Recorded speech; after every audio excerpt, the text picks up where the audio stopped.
these people were at the height of a fallen world. These people existed at the top of a fallen world. So everything that they had to do in order to get to the top of a fallen world was bad. You know what I'm saying? It's not like they're at the top of a righteous world. Right. They had to literally be the worst of the worst. Hey friends, Sean from SGT Report. Thank you so very much for tuning in. It's so wonderful to have you back. And I really, truly thank my patrons for sticking with us, supporting us, and helping us bring you real news in the face of global fascism. The best example of which I still think is Anderson Cooper getting paid $12 million a year to bring you what he calls the news over at CNN, which is now the laughingstock worldwide. And friends, I just want to let you know before we start with Tiffany FitzHenry, this video is brought to you in part by our friends at Virtual Shield. Did you guys know that DoorDash has announced its security has been breached and hackers have unloaded the data on 4.9 million of its users? It just seems like every other day we hear about stories like these. And one of the best things you can do to help protect yourself online is sign up for a free 30-day trial of Virtual Shield VPN. A VPN like Virtual Shield allows you to create a secure connection to another network over the internet. And Virtual Shield can be used to shield your browsing activity from prying eyes, whether you're on a Wi-Fi connection at a coffee shop in a foreign country or at home. Here, let me show you how easy it is. Go to virtualshield.com and download the free 30-day trial, install it on your computer, and click Connect. It's as easy as that. Once you're connected, your IP address will appear as a different one. In my case, one coming from Chicago, and I don't live anywhere near Chicago. And this month, Virtual Shield is offering a Halloween month-long special of 25% off all VPN plans and all premium add-ons for as low as a cup of coffee. So sign up for a free 30-day trial to Virtual Shield VPN and see what the hype is about. You have nothing to lose and your privacy to keep. I'll leave the link below. All right, guys, without further ado, the one, the only Tiffany FitzHenry joins me right now. She's an author, screenwriter, researcher, and YouTuber, and she's blowing up. She's big. Tiffany, thank you so much for joining us. Thanks for having me, Sean. I'm so excited to talk to you. I'm so excited to have you, following you on Twitter for quite some time. And not too long ago, Roseanne Barr sung your praises on the Joe Rogan Experience. That had to be pretty cool for you. That was really cool. Roseanne she's somebody who I feel really compelled to tell her story, and I will be telling her full story coming up very shortly. And she's somebody who we could see so clearly, you know, the whole Hollywood machine just through what happened to her. So she's a good friend of mine, and I love her very much. Well, I think she's a kindred spirit. And what I like about Roseanne a lot is that she's extremely self-deprecating. And I frankly think that the cast of her show really did her a disservice by going on with that show when she got dumped by ABC for sending out a tweet about somebody who was worthy of a tweet being sent out. And it wasn't a racist tweet. And I don't think Roseanne meant it to be a racist tweet. What's absolutely stunning, Sean, is that she wasn't actually comparing Valerie Jarrett's looks. She, you know, and this is all going to be in the forthcoming article that I've been talking to Roseanne for this exclusive telling of her story and telling of what the tweet actually meant and how this all came about. It was not racist in nature at all, and it was actually ABC who put that picture there. But the tweet that was referring to Planet of the Apes, it was talking about classism, and it was talking about the Iran deal and how it was in favor of basically the mullahs, which are basically the oligarchs. And if you go back and you watch the show Planet of the Apes, it's all about class. It's all about the elite class. It's all about the people. Everything that we're talking about right now on this planet, she was having an ongoing 3-month conversation about that with people in Iran on Twitter, and ABC knew that. And ABC was tracking it and following it, and she was talking about Planet of the Apes all the time. This is one of her favorite shows because Roseanne is obsessed with class and the class divide on the planet. So there was absolutely nothing racist about it at all, which people don't know because that picture got inserted right away. So then people just mentally thought that that's what the tweet was about. So there's so many things that I'm going to be coming out to tell everybody on Roseanne's behalf, and I'm very lucky to do that and very honored to do that. Well, good. And I'm sure she'd come on with you. I mean, I'd love to see a conversation between the two of you. And yeah, I agree. I just, in her defense, though, there is a similarity between that actor made up and Valerie Jarrett, and she is a comedian, Roseanne. So the minute you make comedy off limits when it comes to politics, you've really entered deep fascism. And we're going to talk about that to the degree that classical fascism, I guess as described by Mussolini, is the marriage of government and business. And I don't think there's a better example of that right now than the mainstream Mockingbird horror media, right? All aligned against the sitting president politically. And Netflix. I know that you are going to start doing some deep research on Netflix, so we can talk about that in a second. Would it be okay with you, in the interest of sharing good news, for me to read an article for you? You may not have heard about this. I just covered this briefly in my interview with Bob Kudla about this woman in Texas, a mother who wants to force her 7-year-old to go through the transition process from a 7-year-old boy to a 7-year-old girl. The father, I guess they're divorced now, fighting her tooth and nail, and a Texas jury unfortunately ruled against the father. Here's the good news, guys. Texas court gives 7-year-old boy a reprieve from transgender treatments. Now, here's the good news, folks. If you wonder why we vote and stay active, it's because there are good people out there in politics. And I guess the flip side to that, guys, is if you don't vote, we're going to be overrun by these liberals. In a closely watched Dallas, Texas child custody case, Judge Kim Cooks put aside the disappointing jury's verdict of Monday against the father and ruled Thursday that Jeffrey Younger now has equal joint conservatorship with the mother, Dr. Ann Gargulis, of their twin boys. Now, if we skip down, the public outcry and nationwide media attention were significant. Texas Republican Governor Greg Abbott announced state child protection agencies would investigate, and Texas Senator Ted Cruz encouraged Texas lawmakers to act to keep children from being given surgeries and hormones to make them appear more as their opposite sex. This mother wanted to chemically castrate this boy, Tiffany, and the father said, no way. And I saw a video on Steven Crowder just today of the little boy being interviewed by his dad. He looked like a vibrant, normal little boy who just happened to say, I love girls, which I think is super positive for a little guy. But mom wanted to transition him to a girl. I mean, we've just jumped the shark in ways none of us could have imagined a decade ago. It's unimaginable. It is unimaginable. And as the adults of this planet, we have to put a stop to it. And we have to absolutely say, no, call me what you want. That is absolutely child abuse. I mean, it's beyond the pale. This would have been inconceivable 5 years ago. You know, and I live in an area that is a very sort of middle, regular grassroots people, regular, sort of down home people.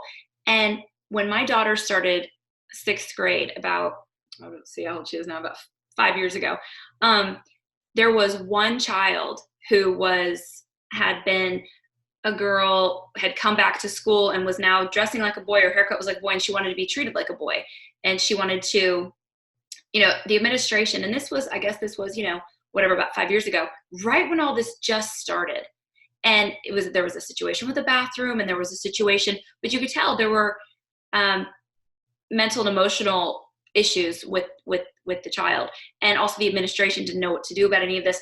Flash forward 5 years, there are, I would say 30 or 20 kids in that now same grade who don't know what gender they are, who, all of this, and it's an emergency, actually, at this point. Do you believe, as I do, that it is part of a protocol, it's part of a strategy to destroy a country from within, to introduce this type of mental illness? Because that's what it is. And look, for people who don't understand, folks who do transition chemically from one sex to another are 19 times more likely to commit suicide versus the general population. So I think the mother in Texas ought to do her own research and let that sink in, unless she has an agenda, which I would guess is probably more likely. She has an agenda, and she wants to perpetrate that agenda on her own son, because if she actually cared about the well-being of the boy, she would not rush this transition at age 7. I think what's sick is that and this is something I experienced in Hollywood a great deal, is we live in a culture that socializes us to be self-centered in a way that's, this Instagram culture, it's only just gotten heightened, but where I think that this mother is motivated by there's a sick set of social rewards that go along with having these gender confused children. You as the parent get sort of hoisted up by these communities and these people who call you a hero. They make you into an icon.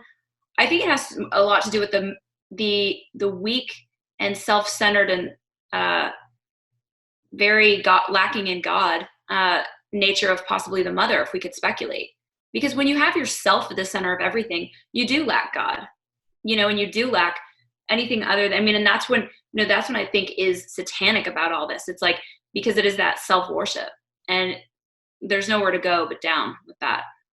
I completely agree. I've made the same point in multiple videos. I think that the problem with the left, and the problem with atheists, sorry, atheists, but my opinion, but the left specifically is that so many of them are godless. And when you take God out of the equation, you're left with the rule of man. And we can see what a slippery slope into hell that is. And it has been throughout history.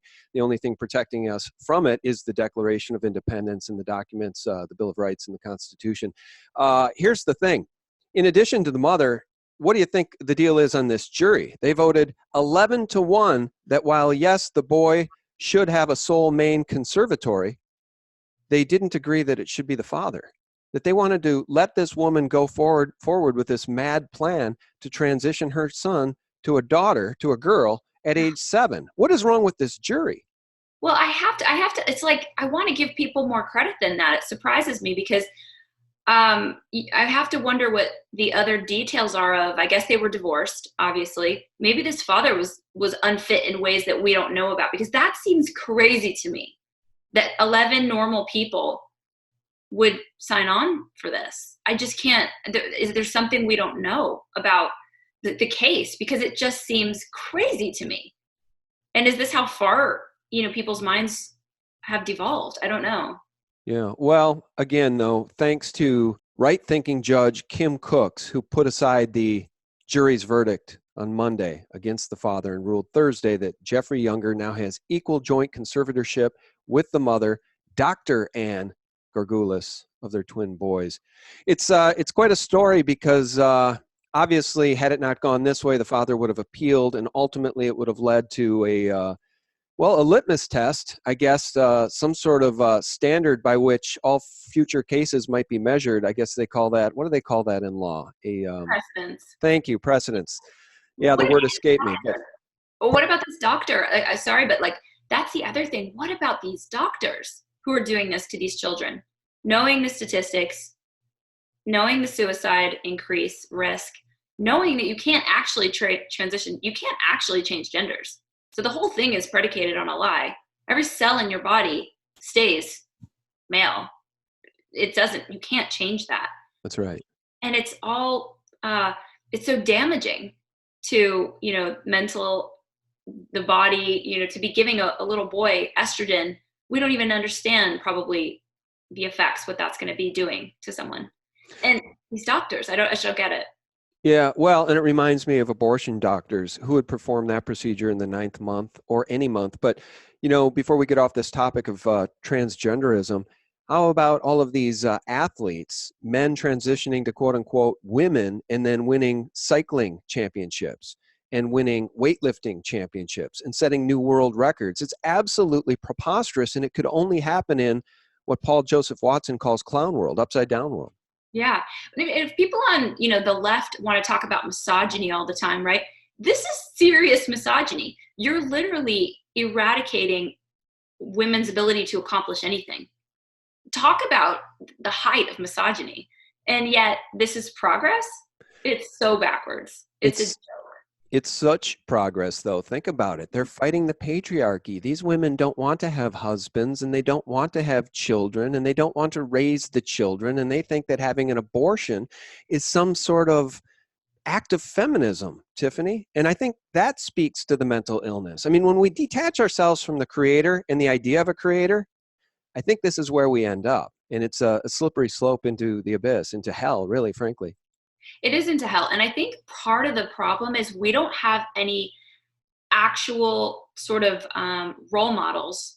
All the role models have been taken out of our culture for what what a man and what masculinity really is, to cover someone, to protect them, to be, men are logical, women are more intuitive. We don't have these role models, and we need them desperately, of what it is to be a woman and why that's special and why that's unique and why that's divine and godly, and what it is to be a man. And we have lost these role models, and Hollywood's a big part of the problem to this whole thing. I mean, look no further than the stories we're being told on the news and in Hollywood for all of these problems, frankly. Yeah, let's talk a little bit about your Hollywood experience, because it's fascinating to me. Harvey Weinstein, Kevin Spacey, they tell us Pizzagate is not real. They tell us Pedogate's not a problem. Did you encounter any of that in your experiences writing or doing anything out there in Hollywood?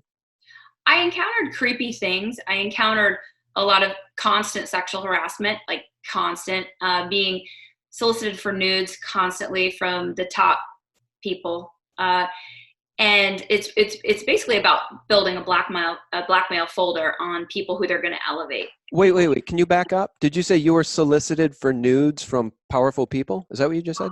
Constantly. Of yourself? On a regular basis. Who would do that? Like, who would do that? Like, for instance, my manager, my, producers, big people whose names you know. What? Yeah, it's all about these gatekeepers. It's all about these handlers. These agents and these managers they're handlers. And it's about, okay, great, Tiffany, we want to make your shows. We want to make your movies. You've got stars attached. I've got networks, fighting over projects. That there's these other things you need to do. It's not just about being the most talented person who's able to get to that echelon. You also have to be willing to do anything, and then they'll elevate you. If you're above the line, particularly, and I'm not sure how familiar your audience is with that term, but above the line in Hollywood and below the line in Hollywood is about the way the budgets are structured, and above the line is the writers, the directors, the actors, and the producers. And these people are people who are going to have influence.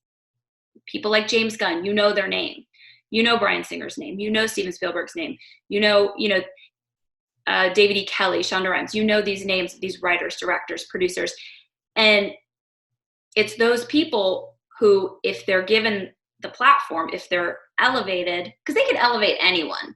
Why wouldn't they elevate people, in this closed power system of controlled influence? Why wouldn't they elevate people that they can completely own? Because what's more powerful than being powerful is owning a bunch of powerful people. I mean, that's how the sick people think. And that's how Hollywood was built. And that's what it is. It's just a pyramid of controlled influence. That's all it is. It's because they need to control the storytellers in order to control the stories, in order to control your mind. It's not like super complicated, but it's amazing to me that it's taken us this long to really put it all together. You know what I mean? Well, I think it's part of the Great Awakening, right? So when I got into this on YouTube, I guess I started back in around late 2010, 2011. You weren't around. I didn't know you. I didn't know Red Pill 78. TruthStream Media hadn't emerged yet. My friends Aaron and Melissa, who left InfoWars. There's so many great examples of new truth tellers out there, and I'd be remiss if I didn't mention my friend Oli Damagard and Red Ice Radio and Red Ice TV, who just got banned from YouTube. There's so many great people out there who are now, as Q says, we are the news now.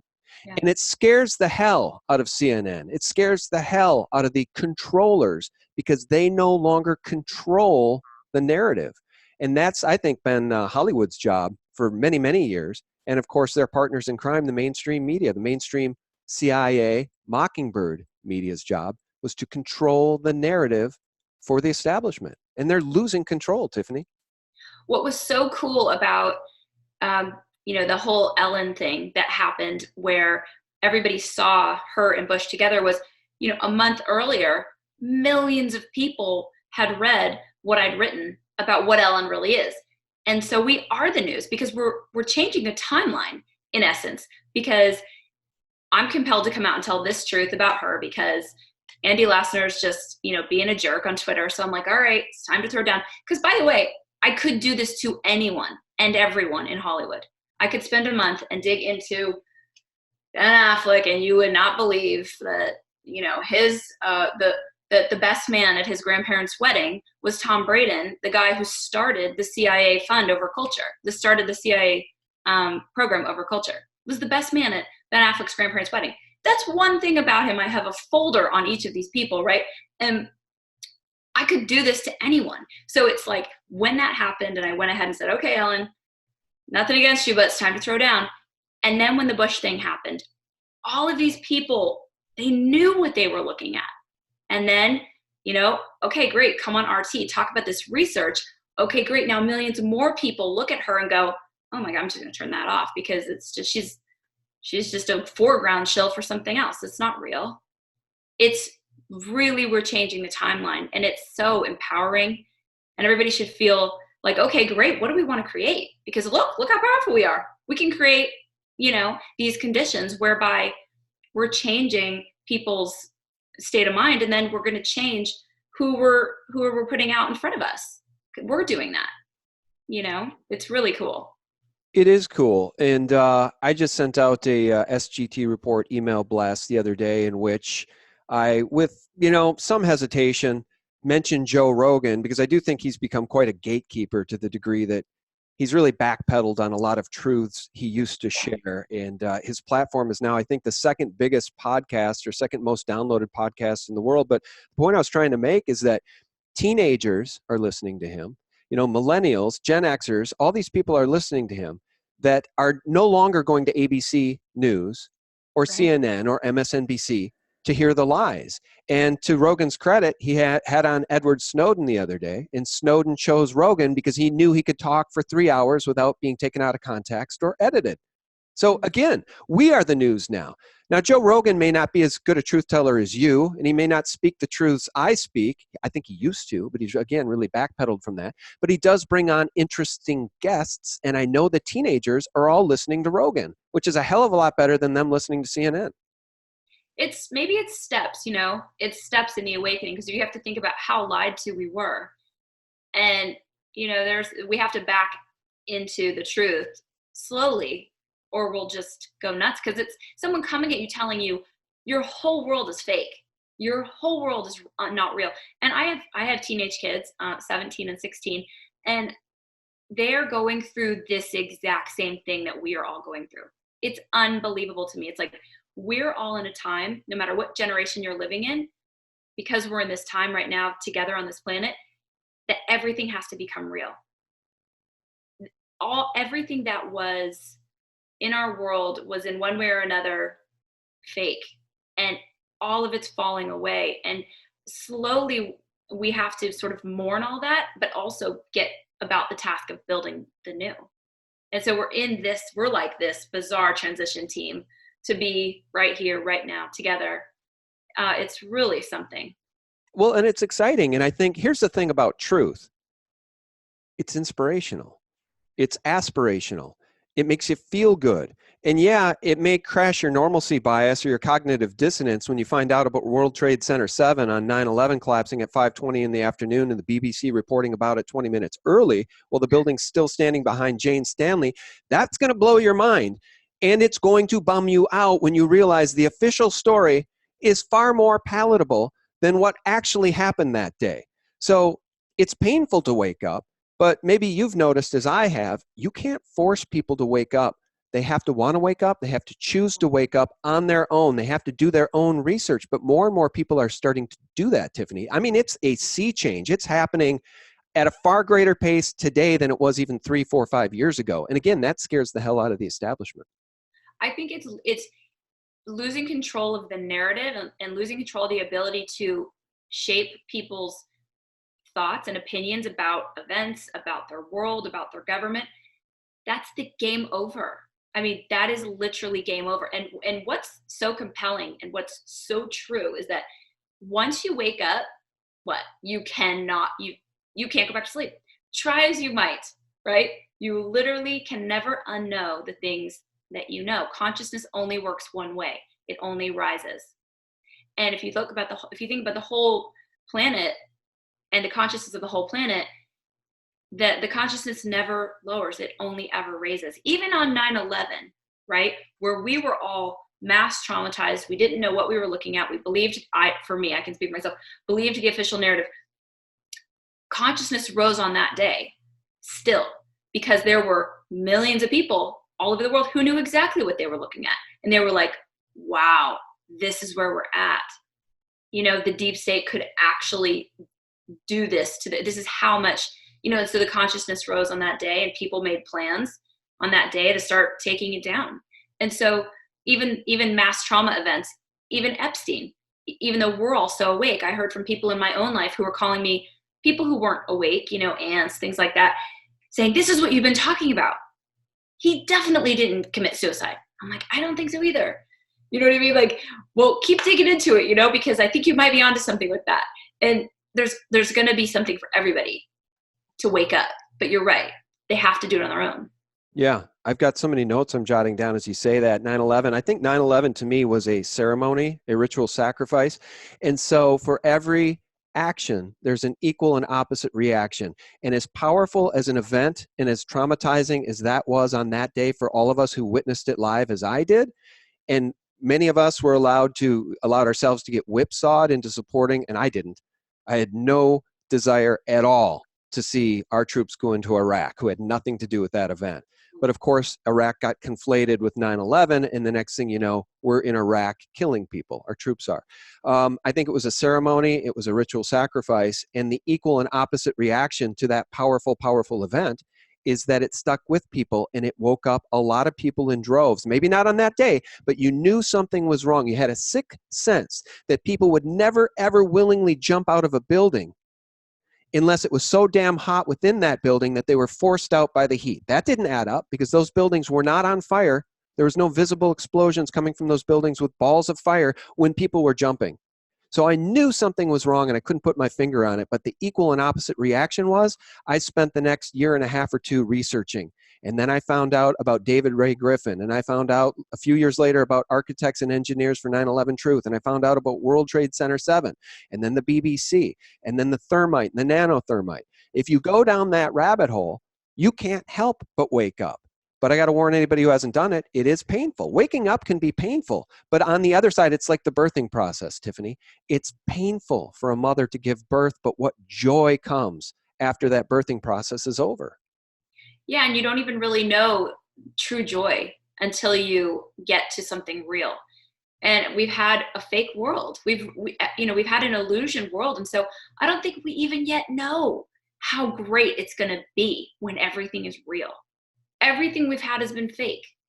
Fake idols, fake movie stars, fake this, fake that. They're actually CIA. They're actually deep state. You know, fake journalists. How great is it going to be to have real journalism? I can't even, on a big level, to where it's like, we know corruption has no place because it's going to get found out. No matter what, we're going to be that vigilant. We're going to know the difference. The whole world's going to know the difference. It is exciting to think about the fact that everything that you've watched coming out of Hollywood has been so masterfully manipulated, filled with agendas, tightly controlled. What's it going to be like when you're able to watch what artists want to create? You've never laughed so hard. You've never cried so hard. You've never felt less alone in the world, because that's what stories are supposed to do. And so to me, it's exciting to think, for all of this that we've gone through and how terrible awakening really is. It's very hard. It's so hard. As you said, what we're going to get, the gift we're going to get on the other side is going to be that newborn baby, right? That new world. And it's going to be mind-blowing. So much joy, so much love, so much purity. Everywhere we look, it's just going to be, the food is going to be amazing, because all of this will be exposed. Everything will be exposed. And yeah. Well, I've got good news I want to share with people here in a second about the deep state and the panic being palpable in Washington, D.C., which I've been reporting about. So many of us have. So I'll hang on to that soundbite for a minute. But let's bridge back to Hollywood for a second. Because, I've been on a bit of a Mark Maron watch, and I want to share a soundbite with you here in a second. Mark Maron also has a huge podcast with more than 300,000 listeners and millions and millions upon millions of monthly downloads. And he's a guy that absolutely hates our president. Meanwhile, he's look, not everybody has a successful marriage. I've never been divorced, and we have children, and we've been together for more than 20 years. Mark has had a few failed marriages, and he's fatherless. He's never had any kids, and he's a hardcore lefty. And it really makes me wonder if one of the reasons that he's such a hardcore lefty is because he has no children. I think anybody who has kids starts to see life in a very different way and starts to make room for God in the equation. Mark Maron's also an atheist. So let me just play this soundbite from his recent podcast the other day that he released with Hollywood special effects artist Rick Baker. And this is how he led the podcast, which I think is just repulsive given his audience. He must have Republicans who listen to him and conservatives, but he doesn't evidently care. Listen to this, Tiffany. And I think it's also important that I just say this at least once a show. President Donald Trump is a scumbag. He's a fucking morally bankrupt douchebag. He's a weak piece of shit. And it's like, is that just name calling? Yes, it is. But I've grown to believe that I did not just make a political statement. I think it's time to reframe the conversation. Right. All right, I'll pause it there. Tiffany, I hate to take your time like that and play Mark Maron's vitriol, but where do you suppose that comes from? Because as I've made the point in several videos here, a recent one about Mark Maron specifically is the alternative is a hardcore globalist witch who told Goldman Sachs she has two policies. One she tells the public, and one she shares private with banksters. She also got caught, well, at least the Clinton Foundation and her husband did, coming to the aid of a child trafficker, Laura Silsby in Haiti, who was trying to escape the country with 33 children after that earthquake.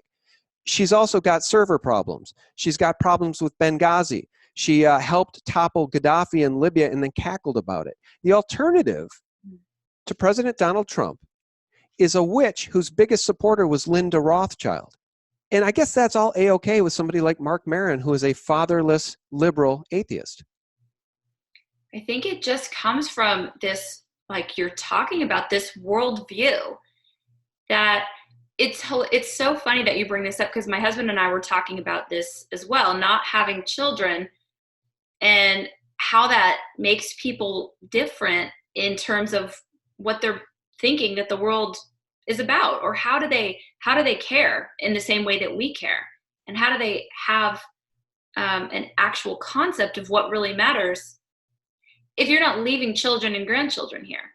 How do we even take you seriously in a way? And I hate to say that, but the older I get, the more I start to feel like, and I don't want to say anything against anybody who's chosen not to have children, but I don't know. I don't think you're grounded in the same world that the rest of us are grounded in. And someone like this saying, it's just a fact now, it's moving the goalpost. It's saying there is no more political debate. My answer is the right answer. It's a very fascist thing to say. Yeah, it's fascist, and it's so intellectually dishonest, right? Because, again, he laments constantly climate change. He laments the fact that he believes that the earth is going to implode because we're not paying carbon taxes to bankers. And so we can talk about UN Agenda 2030 and Greta and all of the lies, all of the fake news if you'd like. But the other problem with Mark Maron is that he's gleeful about this impeachment inquiry against President Donald J. Trump. He's filled with joy over this, and he continues to not tell his audience that the crimes of Joe Biden in Ukraine are on the record as Biden celebrated trying to get and actually getting the prosecutor who was investigating his son Hunter fired by withholding $1 billion in military aid. And Biden celebrated that and admitted to it in front of the Council on Foreign Relations, which is on YouTube. Anybody can watch it on the CFR channel. But Maron leaves that out, right? That's all these people do is lie by omission. I think that's what gets me at the end of the day. And they love to bear false witness against their neighbor. Well, yeah. And two, it's like this alternate reality that's being created. And that I worry about that. How, are we going to be expected to share one reality? Because at this point, we're really splitting to the point where if we can't all agree on the facts, you know what I mean? If the facts are offensive to you or something that you believe is just not true, when it actually, here's the footage, this is what was going on, these are the crimes, Why are you so married to these people? Who are you carrying water for? Why? And I think it's so much brainwashing. I think it's brainwashing. I think it's particular to people of very, very high education, these Ivy League universities. I think they're the easiest to brainwash. I really do. It's the scrappier ones like us who have had to think and figure things out and discern, who get less attached to things. And we don't attach things to our identity in the same way. And it's like, all right, look, I voted for Barack Obama.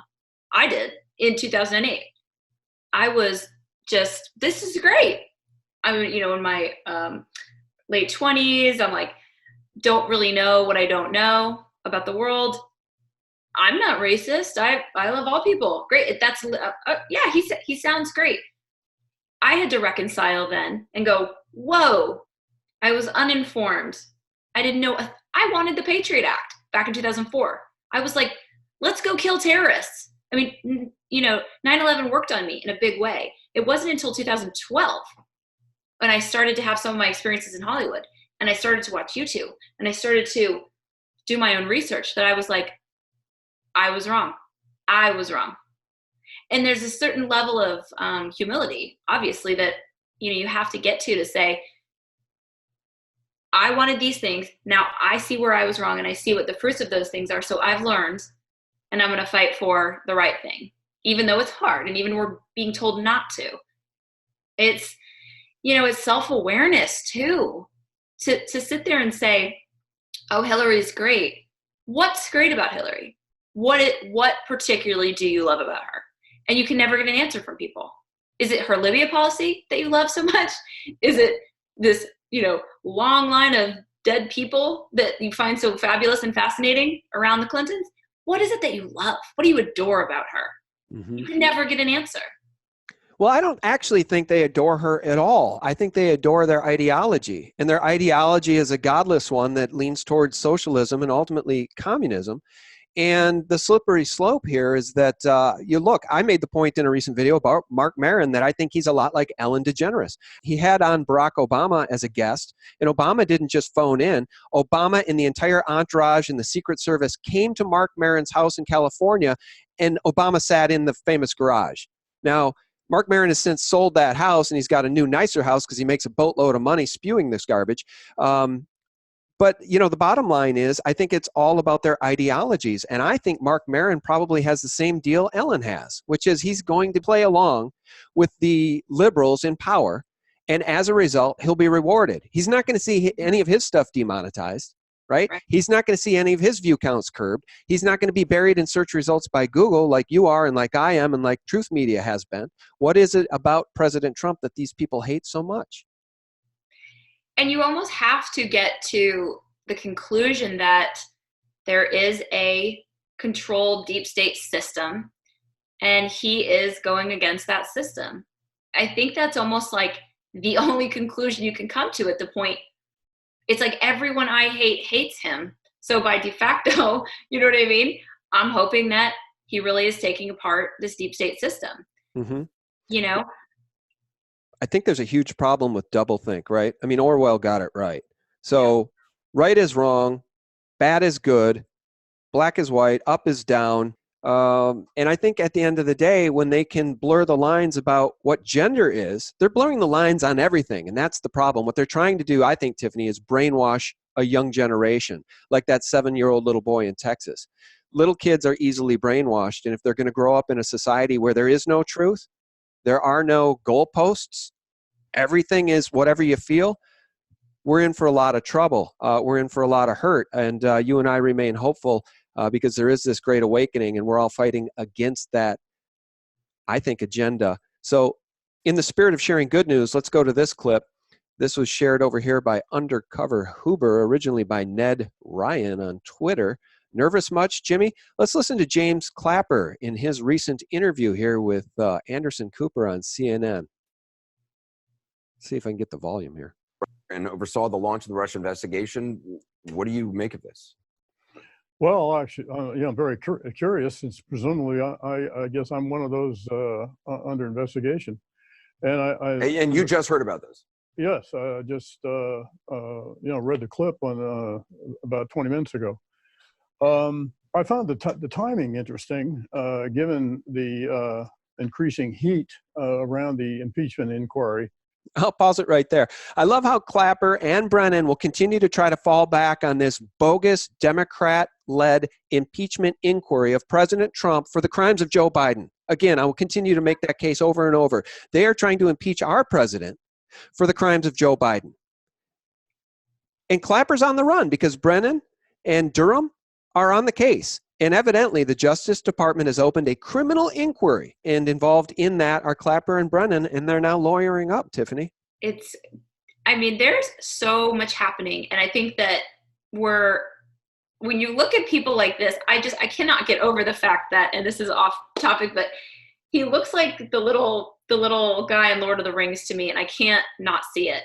A little like troll thing who like has the ring and whatever that character is called. I can't not see it anytime he talks. But we're looking at swamp creatures being revealed. We're looking at them do what they do, which is they try to spin, but the spin doesn't work. That doesn't work. There's no part of this that I think people escape. I had this premonition this morning where I was thinking, okay, Elijah Cummings died. I really feel like we're going to start to hear, oh, Nancy Pelosi died. Oh, so-and-so died. Oh, we're going to have to watch all these funerals, blah, blah, blah. I really think that's coming to the point where these people are either being put down. These people are either disappearing. I don't know what it is, but I just have this feeling that we're going to start to see a lot of deaths of people whose names we know. And whatever, take that for what it's worth. It's not like a prediction, but it's just a premonition. But the walls are closing in. They've been operating in this way for a very long time that everybody thought it was absolutely fine to operate. We've been living, these people were at the height of a fallen world. These people existed at the top of a fallen world. So everything that they had to do in order to get to the top of a fallen world was bad. You know what I'm saying? It's not like they're at the top of a righteous world. Right. They had to literally be the worst of the worst, the baddest of the bad, in order to be the most high. So it's going to get ugly. I think it's going to get real ugly. Let me ask you something. And it's a conversation that would be lost on somebody like Mark Maron. But the question that comes up for me time and time again is that in a fallen world where literally they've hidden all truth, they've made every effort to hide truth. And we don't have to get into NASA and moon missions that may or may not have happened or any of that stuff, or even the nature of the world itself. But why do you think so many of them have chosen to take part in these lies? Because I do think I agree with you to the extent that to achieve hundreds of millions, George Clooney might be a great example. There are certainly others, but to achieve that kind of success and, you did a nice report on George Clooney and his tequila enterprise not adding up. The numbers don't work on a tequila enterprise for the payout that they got, $1 billion payout for a small tequila company. But I think you have to, and I'm not saying George Clooney did specifically, but Angelina Jolie, another great example. What was she, ambassador to the United Nations also? I think these people, many of them, have played ball with this globalist cabal, call it a new world order. And I guess at the end of the day, without knowing for sure, you could make the argument that many of them have sold their souls for this type of success. And I wonder why. I think it's a matter of how we've been socialized in this fallen world to believe why we're here. Who are we? Where do we come from? Why are we here? These big questions have been hijacked from us. And the answer is, you're here to collect as much stuff as possible. You're a consumer. You need to go to college. You need to get as good of a job as you can. You need to make as much money as you can. You need to take these vacations. You need to buy the biggest house you can buy. You need to. And so that sets us on an axiom of self, of service to self, instead of saying, when kids are very little, why do you think God put you here? What are you here to do? How are you here to serve? Because we're all just here to serve. That's literally why we're here. That's a Christ axiom. That's an axiom of service to others, do unto others. Whereas the satanic axiom is service to self, do as thou will. Jay-Z has a t-shirt line, do as thou will, right? And so it's a matter of being their own God in their own godless universe. And it's a matter of, these people were elevated because I think a lot of them are psychopaths and sociopaths. And I think that once they learned how the system worked, George Clooney learned very early how the system worked. He was training with this famous acting coach who was basically a Scientology recruiter, and teaching them these tactics of, you compromise yourself to powerful people, and the more you compromise yourself, it's just like Scientology. You trade secrets for influence. Trade more secrets, get more influence. Compromise yourself. The more we own you, the more we'll elevate you. Just like Nexium.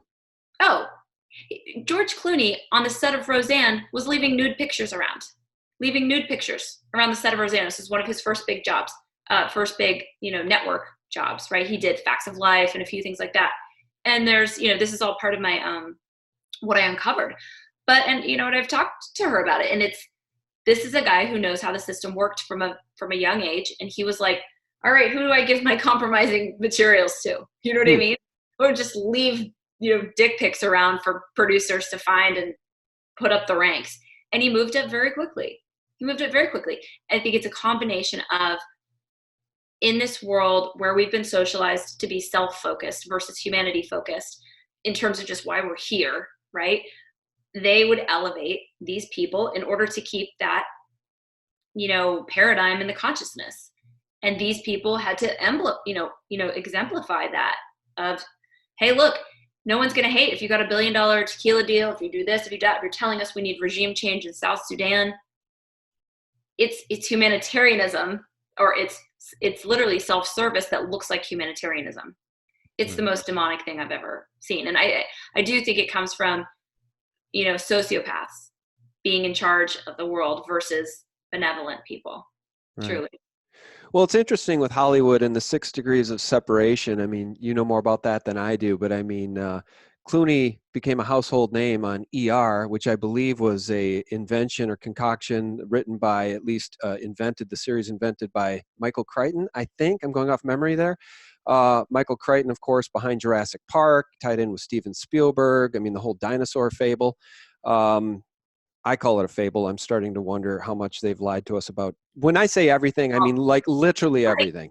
Everything. I'm with you. Really, I'm with you on that. All right. Well, as we wrap this up, let's just talk a little bit about Netflix. I know that you did a video, you took it down because you're trying to do deeper research about the Obama Netflix deal and potentially a documentary the Obamas are going to make, I think maybe called Impeachment, but it's an impeachment documentary, quote unquote documentary. The problem I have with Netflix is it's the way it's throwing money at projects and at people makes no sense from a business standpoint, from a stock standpoint. I know they want to get more and more subscribers. From my research, they have 60 million subs in the United States and 155 million subs globally.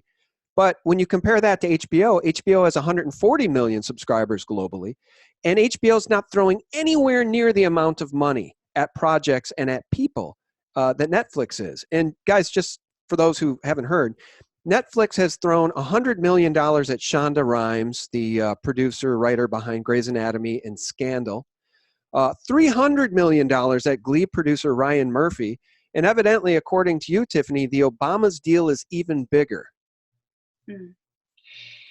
Yeah, I want, when I did these deep dives into Ellen and Clooney, I proved, I would say pretty fairly, accurately, that these people were deep state. And I'm going to prove the same thing about Netflix with proof, because it's out there and I'll find it and I'll figure it out. But it's deep state. So the CIA, the deep state, the Pentagon, they've been in Hollywood in an official capacity. And they've been in Hollywood in an absolutely saturated capacity as well, in ways that were hidden as well. And when you look at, like you said, the money that they're spending, this is deep state money. It is. There's no explanation. There's no business explanation. There's no business model by which any of this makes sense other than total domination, total world domination. And when you start to remember and re-educate people to people have been really brainwashed to think of entertainment and pop culture as just, it's just a fun activity. It's a leisure thing. These are our stories. There is no more important thing, actually. It's God and our stories. And that's what creates this existence. So if we don't start to understand what stories are being used to do, so, those who tell the stories rule the world, but it is even more sort of completely all-encompassing than that. You can absolutely shape everything and anything that you want if you have control of our stories. It's like we were talking earlier with the news and the narrative and all that. But fictional story, even more, people become very suggestible. And it's by design that we are that way, because I always say art is God talking, and we're supposed to be getting these messages. And everything that's supposed to be coming through artists is our birthright. Those messages are telling us, okay, here's what you're supposed to be doing. Here's what you're supposed to be building. Here's who you are. This is where you came from. Telling us all of this stuff in stories that come through artists. And so that's why it's that way, but they know it's that way. So they say, okay, well, here's 13 reasons why. And then, oh, look, the teenage suicide rate just went up 30%. Really? Of course it did. This is programming. So it's actually so much more important. That's the first deception, is we've been told it's not important. It's just entertainment. It's just your content.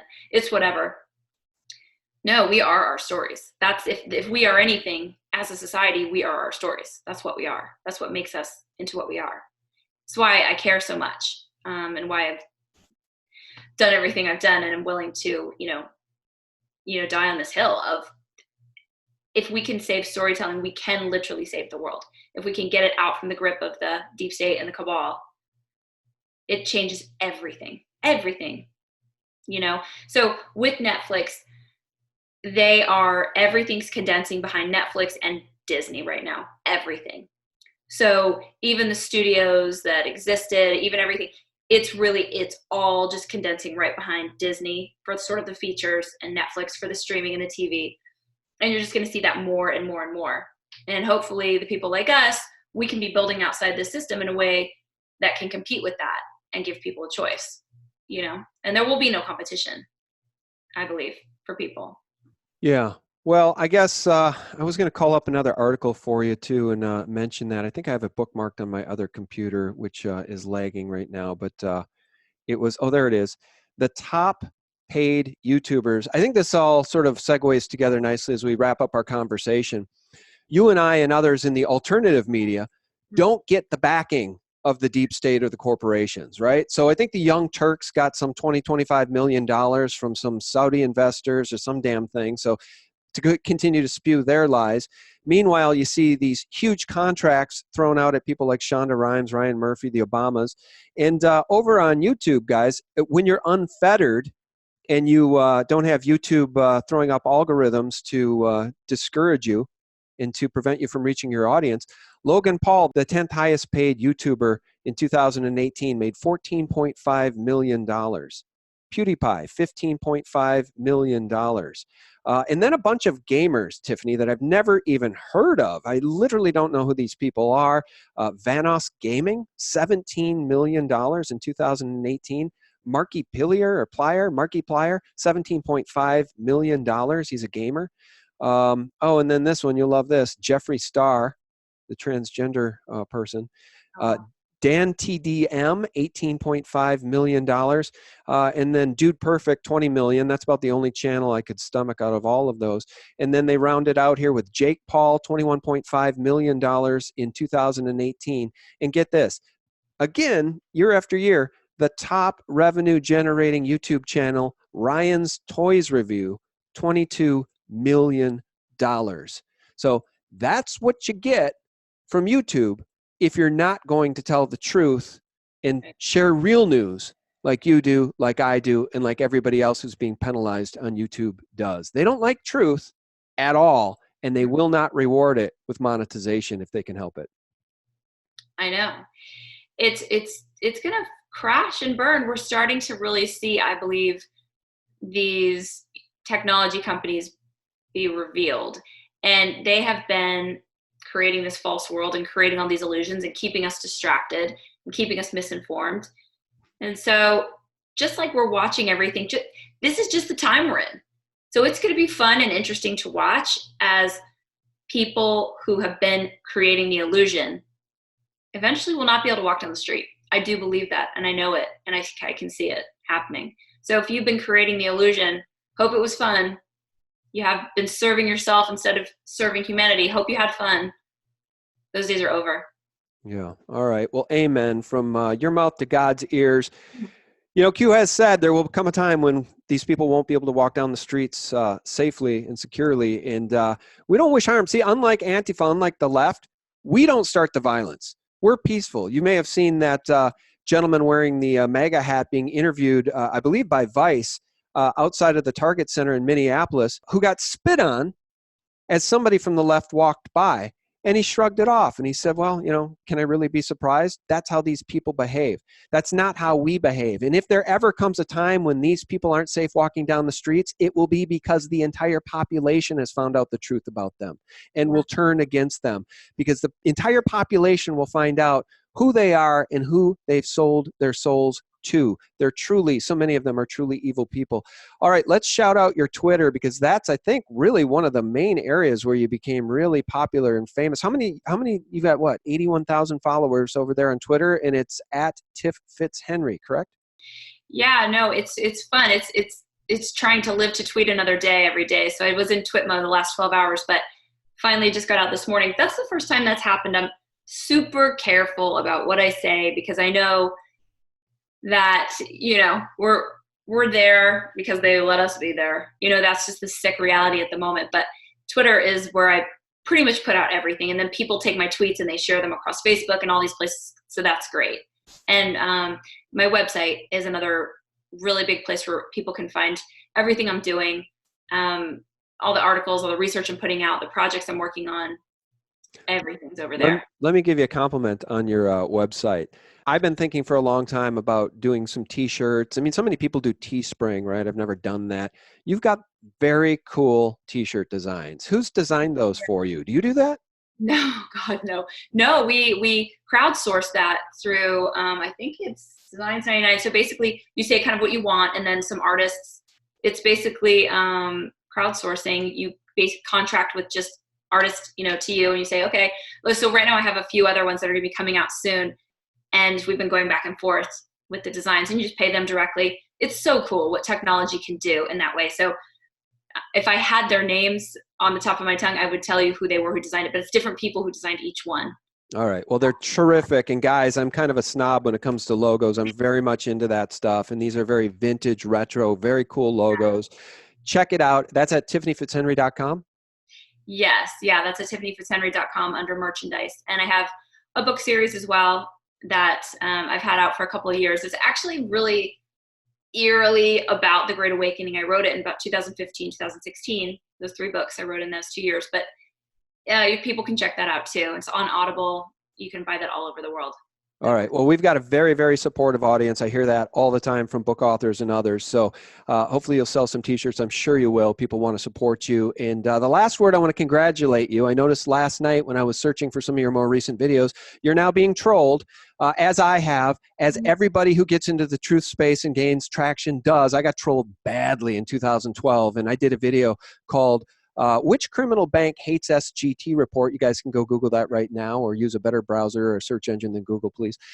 Which criminal bank hates SGT Report? In every single one of those troll attacks, and they were vicious, vicious ad hominems and racial slurs and sexual slurs and everything else, every single one of them led back to 3 IP addresses owned at that time by Bank of America on the record. After I released that video, within 24 hours, all of those attacks stopped. You're experiencing something different, but again, everybody who's a truther eventually gets trolled by people who want to shut us up. So congratulations on being trolled. And your final word, how do we get you some YouTube subscribers? What's your YouTube channel? So my YouTube channel is author Tiffany FitzHenry. And, you know, like today I'm interviewing Anneke Lucas, and she's a noted survivor of basically the cabal of child sex abuse, of being sold into the pedophile network. And she has a TED Talk out. So I like to, on my channel, I like to just add to the official record of what we know. Okay, great. This is going to help us out. This is going to help us out. And I'm thinking about doing some lifestyle stuff too, in terms of people ask me, what do you eat? And I'm sort of a health person, so I'm going to teach people maybe how to make some bone broth and stuff like that. Who knows? Might do some fun other kind of stuff, but depending on time. Cool. Yeah. All right. Well, you're a very interesting person, and we very much admire your voice and your tenacity. And look, I've said for many years, we're all in this mess together. It's become a fight. It's become a battle. It's become a war. And we may lose some of the battles along the way, but I think ultimately we will win the war, because truth is light. Truth is easy. It's easy to tell the truth, and it's hard to maintain the lies. And I think that's where we're starting to really win this battle, is these people can't even keep their lies straight. And when they do lie, it's so obvious and transparent that CNN and the rest of the Mockingbirds have no more credibility. People are waking up, and they're coming to us because we are the news now, Tiffany. So thank you so much for joining us today. I really appreciate your time. Thanks so much for having me. I love talking, and I would love to come back anytime. Yeah, definitely. Let's do that. We'll schedule it, and I'll keep you to it, because I'd love to have you back as well. And guys, thank you so much for tuning in. Really do appreciate it. As you guys know, you can always find real news, the antidote to corporate Mockingbird mainstream media lies, at sgtreport.com. Of course, Tiffany's doing great work over there at her website as well. And you can check us out at thephaser.com and thelibertymill.com as well. Thelibertymill.com being sort of the truth media drudge report of sorts. Thanks for listening, guys. God bless. Bye-bye.